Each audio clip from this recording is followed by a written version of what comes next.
जय जगन्नाथ फ्रेंड्स आपण मानकु पुणी थरे स्वागत जणाउछि। तो फ्रेंड्स एई संसार रे भगवान को छाड़ी प्रत्येक जिनिस अस्थायी अटे। पाप एवं पुण्य मध्य रे कौन अंतर अछि? आ मोर शत्रु किए मित्र किए? मते केउ कार्य रे लाभ हेबो आ केउ काम रे क्षति हेबो एहा भाबी मनुष्य निजर जीवन रे समस्त पदक्षेप नेबा उचित।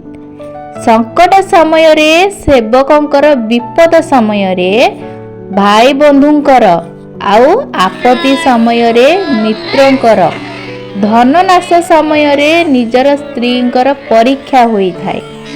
काम पछे कम कर किंतु मन लगाई कर का भली ना सिंह भलिया शिखिबा उचित।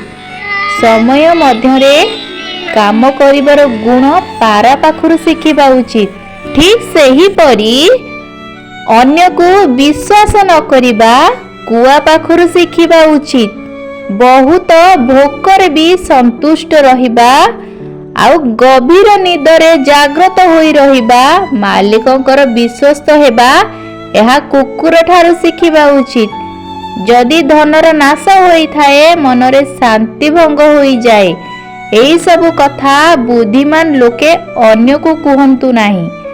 जेउ व्यक्ति एई भूल करि थांती लोके तांकर मजाक ही उड़ाई थांती। निज हाथ रे करा जाइथिबा काम सबुठारु श्रेष्ठ होई थाए। एथि पई मनुष्य को निजर काम निज हाथ रे ही करिबा उचित। तो फ्रेंड्स जेउ लोक निजर आमदानी अपेक्षा अधिक खर्च करि थाए आउ अन्य सहित झगड़ा करिबा एमिति लोके केबे भी सुखी रे रही पारंती नाही। गुरुंक सेवा करिले विद्या प्राप्त होई थाए आ गुरुंकर सेवा बिना मनुष्य केबे भी भल शिक्षा पाई न थाए। जीवनर अर्थ एहा अटे कि सबु बेले निजको भल काम रे लगाई रखिबा। भल ज्ञान रे पुरुष महान बनी थाए। यह केबे भी भूलंतु नाही कि जीवन अस्थायी अटे। एथिपाई जीवन रे सबु समयर उपयोग कोनोसी भल काम पाई करा जिबा उचित।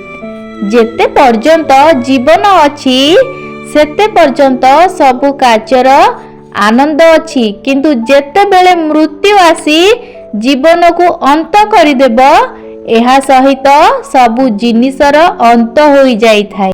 धन संपत्ति आ घर द्वार सबु अस्थायी अटे। एई भितरु केई काहारी साथ देई न थांती किंतु केवल धर्म अटे जहा अटल सत्य अटे। यह ज्ञानर भंडार अटे। अन्यर भल चाहुथिबा लोक ही आत्मिक शांति प्राप्त करि थांती। इंद्रिय उपरे नियंत्रण आ जीव उपरे दया करिबार ही मुक्ति मिली थाए। कर्मरु ही मनुष्य छोट बड़ बनी जाई थाए। एथिपाई सर्वदा भल कर्म करंतु आ खराब ठारू दूरेई रुहंतु। भल कर्म करिबा द्वारा ही जीवन रे शांति आ सुख प्राप्त होई थाए। तो फ्रेंड्स मानव शरीर रे आत्मार निवास होई थाए। कौनसी आत्मा को तार शरीर रु बाहर करी ताकु चिन्हि पारिबा नाही। केवल निजर विचार रु ही तार परख करि पारिबा। देवता माटीर मूर्ति फटरे विद्यमान रही न थांती। देवता तो केवल आमर आत्मा रे आमर भावना रे रही थांती। आपणकर भावना जेमिति सेमिति देवतांकर रूप हेबो। भावना मनुष्य जीवन रे सबु समय रे प्रभाव पड़ी थाए। तो फ्रेंड्स जेमिति मनुष्य को भावना हेबो सेमिति ही फल मिलिबो। तो फ्रेंड्स एथि पई भल फल पाइबा पाई निजर भावना को शुद्ध रखंतु। जंगल रे रही फल आहार करी जेउ ज्ञानी वास करे से ही प्रकृत रे महापुरुष ब्राह्मण होई थाए। खराब मनुष्य आ साप भितरे किए भल अटे? एई प्रश्नर उत्तर एहा साप तो केवल समय आसिले काटी थाए किंतु खराब लोक सबु बेले खराब करि थांती। केवल महापुरुष सचोट साधु केबे भी निजर सीमा भूलंती नाही। फ्रेंड्स आशा करी जे आज भिडियो आपण माने किछि जानिबा पई पाइथिबे।